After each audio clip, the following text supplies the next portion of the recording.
मित्रांनो, प्रेमाची गोष्ट ही मालिका आपल्या सर्वांना खूप आवडते। तर चला मग या मालिकेची अपडेट आज बघूयात। तर मुक्ता ही पराठे बनवत असते। तर सई म्हणत असते, मुक्ता आई तुला कसं कळालं मला पराठे खायची इच्छा झाली म्हणून? तर मुक्ता म्हणत असते, मी तुझी आई आहे आणि मग आईला सर्वच कळतं। हे बघून सावनीचा मात्र खूपच जळफळाट होत असतो। तर इकडे सागरने मुक्तासाठी चिठ्ठी लिहून ठेवलेली असते आणि त्याच्यामध्ये सर्व काही लिहिलेलं असतं आणि माफीसुद्धा मागितली।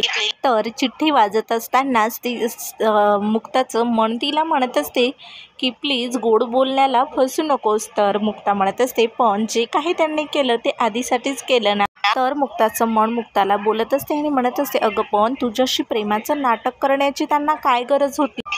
आणि मुक्ताचं मन म्हणत असते, पण त्यांनी तुझा विचार केलाय का? असं म्हणतच मुक्ताचं मन म्हणत असते, अगं जो काही निर्णय घ्यायचा तो तुला घ्यायचा आहे, मी फक्त माझं सांगण्याचं काम केलं। असं म्हणतच मुक्ताचं मन मुक्ताशी बोलत असते। तर तुम्हाला ही अपडेट कशी वाटली कमेंट करून मला नक्की सांगा। सागर आणि मुक्ताची जोडी जर तुम्हाला आवडत असेल तर मला कमेंट करून नक्की सांगा, पण त्याआधी आपल्या चॅनलला सबस्क्राईब नक्कीच करा।